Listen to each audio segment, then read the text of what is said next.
नमस्कार दोस्तों। कभी कहा जाता था कि ब्रिक्स संगठन के तमाम देश जब बोलते हैं तो ऐसा लगता है कि जैसे ग्लोबल साउथ की कोई आवाज़ का ओरिजिन हो रहा हो, मतलब कि ग्लोबल साउथ की आवाज़ मिल करके दहाड़ रही हो। अन्य देश इस समिट के बाद थर-थर काँपा करते थे कि आखिरकार ये तमाम 5 देश मिल करके क्या डिसीजन लेने वाले हैं साउथ के देश। लेकिन अब ये जो ब्रिक्स है, ब्रिक्स की जो आवाज़ है ना, वो अब गूंजती नहीं है। बीते कल के दिन हमने साफ साफ ये देख लिया है कि जो ब्रिक्स समिट के तमाम जितने भी देश हैं वो एक खामोशी में तब्दील हो चुके हैं। उनकी आवाज़ इस बार बिल्कुल भी नहीं निकली। बीते कल के दिन ब्रिक्स समिट 2025 खत्म हो चुका है और अगर आप ये सोच रहे हैं कि क्या कुछ हुआ इस बार, तो जवाब ये है कि कुछ भी नहीं हुआ। होने को वैसे बहुत कुछ हुआ है, पर असल बातों से, अदल मुद्दों से बचते बचाते इस ब्रिक्स समिट का समापन किया गया।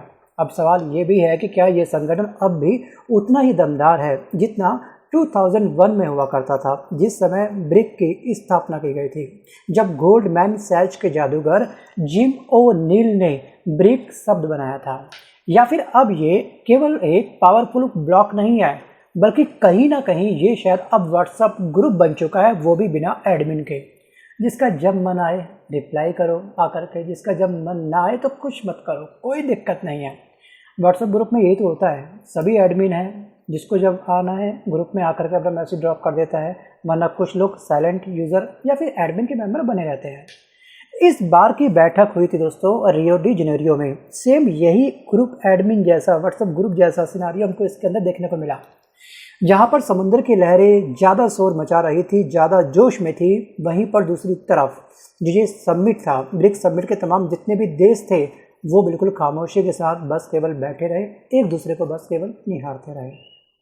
आपको ध्यान रखना है कि इस बार ना जो ब्रिक्स समिट हुआ है, ऐसा पहली बार हुआ है जिसमें 2 सबसे बड़े देश इस बार क्या थे, गैर हाजिर थे, मतलब कि एब्सेंट थे। एक आपका था टॉप ड्रैगन, जिसको हम बोलते हैं शी जिनपिंग, मतलब कि चीन इस समय प्रेजेंट नहीं था। और सेकंड देश है द बॉस ऑफ बॉर्डर, जिसको हम लोग रूस के नाम से जानते हैं। इसके जो राष्ट्रपति हैं व्लादिमीर पुतिन, वो भी क्या थे, इस बार एब्सेंट थे। सोचिए, ब्रिक्स के जो 5 सबसे शक्तिशाली देश है, जो परमानेंट देश हैं, वो इस बार प्रेजेंट नहीं थे। मतलब कि पार्टी थी, बहुत ही बढ़िया खाना था, डीजे थी, लाइट थी, बस दूल्हा दुल्हन प्रेजेंट नहीं थे, दूल्हा दुल्हन वहाँ से गायब थे। 2015 की अगर हम बात करेंगे ना, तो लास्ट मतलब 10 साल पहले ब्रिक्स की अटेंडेंस 100% हुआ करती थी, और 2025 में सिर्फ कितनी रह गई है, 60%। और ब्रिक्स में ना लगातार अन्य देश भी जुड़ते जा रहे हैं। तो मैं ये कहूँगा कि ब्रिक्स जो संगठन है अब कोई छोटा संगठन नहीं है, एक छोटा क्लब नहीं है जिसको हम लोग इग्नोर कर सकते हैं। सोचिएगा, 2021 में जब ये बना था, इसमें केवल 5 देश थे, Brazil, Russia, India and China and South Africa, right. इसके बाद में 2023 और 25 में कुछ देशों को हमने इसमें और ऐड किया, या फिर उन देशों ने हमसे दरख्वास्त करी कि हमें भी अपने ब्रिक्स संगठन में शामिल कर लो, जिसमें आपका इजिप्ट भी, यूएई, ईरान और इथोपिया, ये हमने शामिल करे। और इस बार 2025 में इंडोनेशिया भी ऑन बोर्ड आ चुका है। तो हम इस समिट को आखिरकार इतने हल्के में कैसे ले सकते हैं, सोचिए। और ब्रिक्स में ना अब जो रिप्रेजेंट का जो डाटा है, अगर हम देखेंगे तो वर्ल्ड की 40% जनसंख्या हमारे ब्रिक्स देशों के पास में है, सोचिए। और यहाँ पर वर्ल्ड की जो पूरी जीडीपी तैयार होती है, 33% उस जीडीपी में हम तमाम देशों का योगदान है। और वर्ल्ड के अंदर 75% जो रेयर अर्थ मिनरल्स पाया जाता है, ये हमारे ब्रिक्स देशों के अंदर पाया जाता है। सोचिए, यहाँ पर ताकत में कोई कमी नहीं है, आंकड़ा आसमान छू रहा है, बस इरादों में थोड़ा सा झोल आ चुका है। मैं शायद इस वर्ड का यूज़ कर रहा हूँ, और शायद ये झोल वर्ड अभी वर्तमान समय में इस ब्रिक्स समिट 2025 के ऊपर बिल्कुल सटीक बैठ रहा है। और अब बात करते हैं कि आखिरकार ये जो ब्रिक्स समिट कंडक्ट हुआ, इसमें फाइनल डिक्लेरेशन क्या हुआ। सो गाइस, ईरान पर हमले की आलोचना हुई, लेकिन बिना नाम लिए। WTO के नियमों के खिलाफ इस समिट के अंदर बातचीत तो हुई, टैरिफ वॉर की भरपूर यहाँ पर आलोचना हुई, मगर USA का नाम लिए बिना, ट्रंप का नाम लिए बिना। तो बस रेसिपी पर टैरिफ की बात हो, लेकिन ट्रंप की बात ना हो, तो साफ साफ इंसाफी है। क्या तमाम जो ब्रिक्स के तमाम जितने भी देश हैं, रूस, इंडिया, चाइना, साउथ अफ्रीका या फिर अन्य जितने भी देश हैं, क्या सब कहीं ना कहीं ट्रंप से अब डरने लगे हैं? क्या ट्रंप की धमकी का इम्पैक्ट क्या हमारे तमाम संगठन जितने भी देश हैं उन सब पर पड़ता है?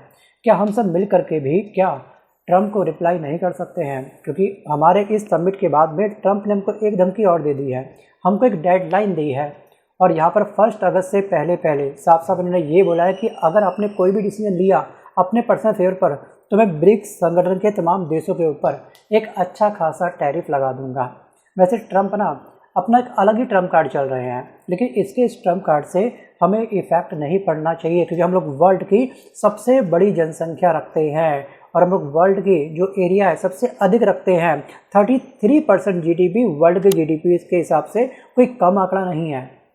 और वो देश हमको धमकी दे रहा है जहाँ पर ये देश अपने पैरों पर तरीके से खड़ा भी नहीं हो सकता है, क्योंकि ये यूएसए है ना, यूएसए के अंदर मैन्युफैक्चरिंग बिल्कुल नहीं होती है, निर्बड़ा सन्नाटा है।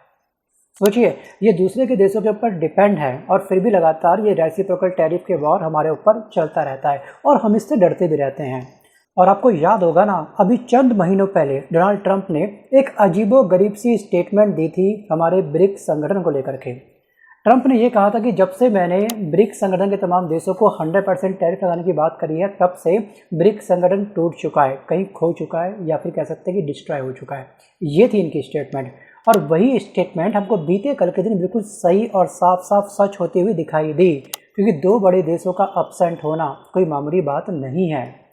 और दोस्तों, बीते कल के ही दिन डोनाल्ड ट्रंप ने साफ साफ ये बोला है कि जो भी अमेरिका के खिलाफ बोलेगा, ब्रिक्स संगठन के तमाम देशों को इंडिकेट करते हुए उन्होंने ये बोला है कि जो भी अमेरिका के खिलाफ बोलेगा, मैं उस देश के ऊपर 10 से लेकर के 100% तक टैरिफ लगा सकता हूँ, या फिर उसके ऊपर इतना % टैरिफ लगेगा।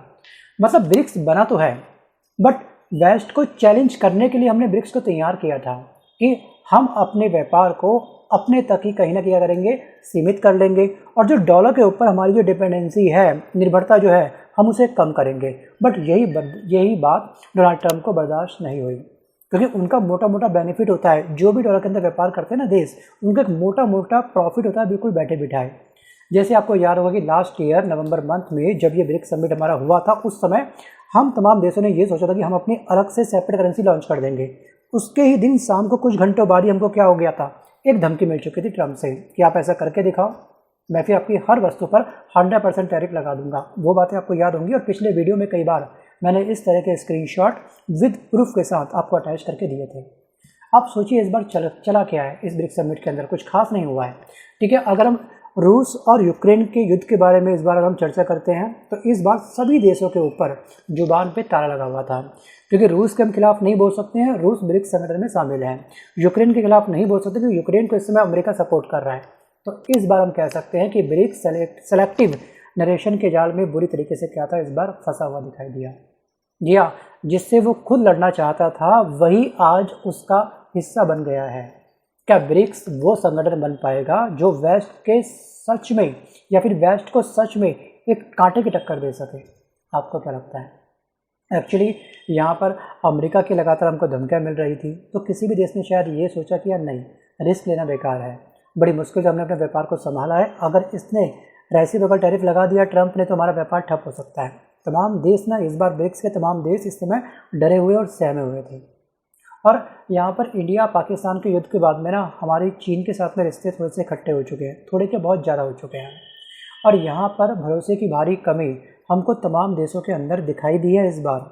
और 2025 में ब्रिक्स देशों के बीच में आपसी ट्रेड, अगर आप आंकड़ों को ध्यान से देखेंगे तो ये ट्रेड है ना, ये ट्रेड काफ़ी डाउन हुआ है, काफ़ी घटा है। सो गाइस, 872 बिलियन डॉलर से गिर करके ये पहुंच चुका है 801 billion dollar. So guys, 71 billion dollar का डाउन होना कोई आम बात नहीं है। चलिए अब बात आते हैं कि आखिरकार क्या इस ब्रिक्स समिट के अंदर इंडिया भी शांत रहा? क्या हम भी बिल्कुल भीगी बिल्ली बने हुए थे? नहीं। भारत के प्रधानमंत्री नरेंद्र मोदी ने ब्रिक्स को ग्लोबल साउथ का, हम कह सकते हैं कि टॉर्च बैरियर बताया है, और कई महत्वपूर्ण मुद्दों पर यहाँ पर बातें रखी है इंडिया की तरफ से। यानी कि जो पुरानी संस्थाएं हैं, जैसे कि आपका UN हो गया, IMF हो गया, WTO में बदलाव ज़रूरी है, ये हमारे इंडिया ने अपना विचार रखा इस समिट के अंदर, और ये बहुत बड़ी बात है। आप देख रहे होंगे किस तरह से IMF लगातार पाकिस्तान को सपोर्ट कर रहा है, लगातार उसको लोन प्रोवाइड कर रहा है। IMF ने उस समय उसको लोन प्रोवाइड किया है जिस समय वो हमारे साथ युद्ध में क्या था, संलिप्त था, हमारे साथ युद्ध में क्या था, एंगेज था। सोचिए। और इसके अलावा इंडिया ने आतंकवाद पर कोई डबल स्टैंडर्ड नहीं चलेगा ये तक बोल दिया है। आपको याद होगा कि किस तरह से अभी जो इस समय राजनाथ सिंह का जो साइन के लिए जो फाइल आई थी, डॉक्यूमेंट आया था, उसमें साइन करने से हमने मना कर दिया था क्योंकि इसमें हमारा पहलगाम हमले की जिक्र नहीं किया गया था, पुलवामा अटैक का जिक्र नहीं किया गया था। उससे संबंध में सेपरेट वीडियो बनाया था, मैं किस टॉपिक पर बात कर रहा हूँ आपको अच्छे से पता होगा। अब यहाँ पर हमने ब्रिक्स एग्रीकल्चर रिसर्च प्लेटफॉर्म के बारे में बात करी, हमने साइंस एंड टेक्नोलॉजी के बारे में हमने बात करी है, और मिनरल सिक्योरिटी और जो AI गवर्नेंस पर हमने काफ़ी अधिक जोर दिया है। और इंडिया दोस्तों यहाँ पे ध्यान रखिएगा कि AI इम्पैक्ट जो समिट होगा 2022 को भी होस्ट करने वाला है। मतलब कि नेक्स्ट ईयर जो आपका समिट होने वाला है AI इम्पैक्ट समिट 2026, जिसमें ये तमाम देश भी आने वाले हैं हमारे देश के अंदर, तो हमारा इंडिया इसको होस्ट करेगा। मतलब भारत ने मंच का भरपूर इस्तेमाल किया बीते कल के दिन। बस नाम के लिए आए थे, बाकी तमाम नेता बिल्कुल खामोश बैठे हुए थे। अब सवाल यहाँ पर ये खड़ा होता है कि जहाँ एक तरफ भारत ने इस बार दम दिखाया, अपनी बातों को रखा, वहीं पर बाकी देश या तो गायब थे या फिर खामोश। अब फैसला आपके हाथ में है। क्या ब्रिक्स धीरे धीरे टूट रहा है? क्या डोनाल्ड ट्रंप की बातें बिल्कुल सच हो जाएगी कि मेरी धमकी से ये ब्रिक्स संगठन कहीं खो गया है, कहीं सो गया है, या फिर टूट गया है, या ये तूफान के पहले की एक बहुत बड़ी खामोशी है? आपको क्या लगता है? कमेंट करके आप मुझको जरूर बताइएगा। और ब्रिक्स को सबसे बड़ा खतरा आखिरकार क्या है भाई? ट्रंप से खतरा है हमको, चीन से खतरा है हमको, या खुद ब्रिक्स के अंदर ही लड़ाइयाँ चल रही हैं? अच्छे से मंथन करिएगा, डीप डाइव करिएगा, उसके बाद ही आप मुझे कमेंट करिएगा। सो गाइस, आज के इस वीडियो में बस केवल इतना है। मिलता हूँ जल्द एक नए वीडियो के साथ, तब तक के लिए धन्यवाद।